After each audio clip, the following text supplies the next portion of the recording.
Fear Street Part 2, 1978 has a little bit of a slow start, but by the end of it, it's actually pretty awesome.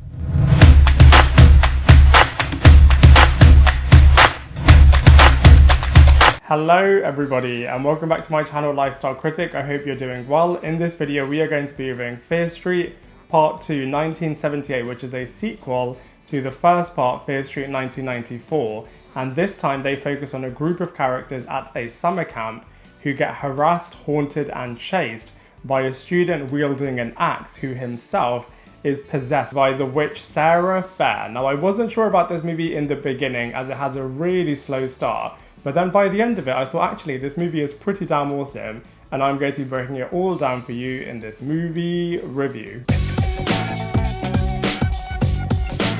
So the storyline of Fear Street Part 2 picks up right from the end of Fear Street Part 1, with Dina and Josh now going to Christine Berman to ask her for help with how they can lift the curse from the Sam character. Christine then recounts a tale from when her and a group of other friends were at Camp Nightwing and one of the students got possessed by the witch Sarah Fier and started massacring other students with an axe. Now from a positive point of view, this film is really cool because the setting at the summer camp is inherently really spooky. It just lends itself to pitch black scenarios, characters being on their own, and we also have a bit of an underground satanic area as well, so it's really scary. Another really great aspect about this film is all of the relationships that we have between the different characters. So for example, we have two siblings that no longer see eye to eye, we have friendships of ex-best friends that are now kind of enemies, and we also have the warring towns as well of Sunnyside and Shadyville and all of the rivalries that happen between these two towns within this camp setting.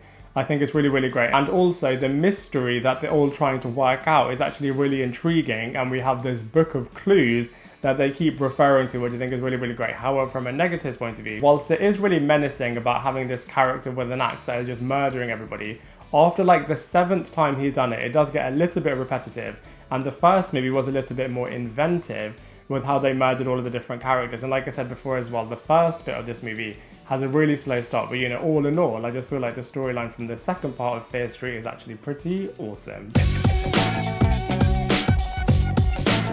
So the cast and characters of Fear Street Part 2 are actually really good, and I would say to some extent do actually surpass the characters in the first part. So let's go through them one by one. So first up we have Sadie Sink, who is from Stranger Things, and in this movie she is playing the lead character of Ziggy, and in the beginning of this movie she's actually bullied quite a lot by the characters from Sunnyside, and she also has a relationship with Nick Good, who we know in the present day storyline goes on to become the sheriff of the town. And I just feel like she leads and carries this movie really well. You're really with this character as she's putting all of the clues and pieces together, as well as the fact that she's got loads of different relationships with different characters, which is really great. Next up we have Gillian Jacobs, who is playing the Christine Berman character, and she is narrating this movie and has a brilliant opening sequence along with Dina and with Josh as well, and we'll most recently remember this character from when she was voicing Atom Eve in the brilliant Invincible series. Next up we have Emily Rudd, who is playing Ziggy's sister Cindy. She's a bit of a perfect goody who doesn't really believe in the Sarah Fier curse as well,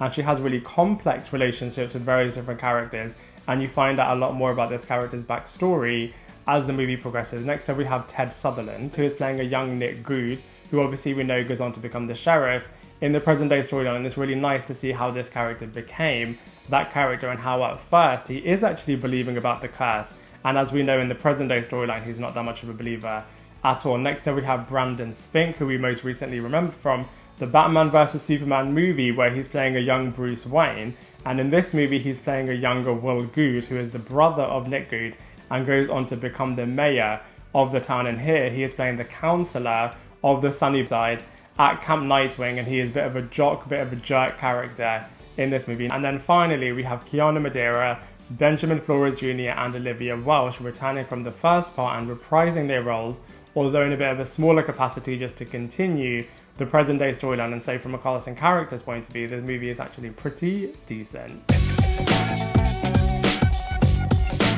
So from a visuals point of view, like I said before, the Camp Nightwing area and the underground satanic base both look really spooky, and I really feel like they add a lot of depth to this area. Like I said before as well, I feel like the deaths are a little bit repetitive and they could have made them a little bit more inventive. But you know, it is a really spooky film all in all, and I feel like a guy wielding an axe is always going to be really, really scary. And so from a visuals point of view, I feel like this movie is also pretty wicked.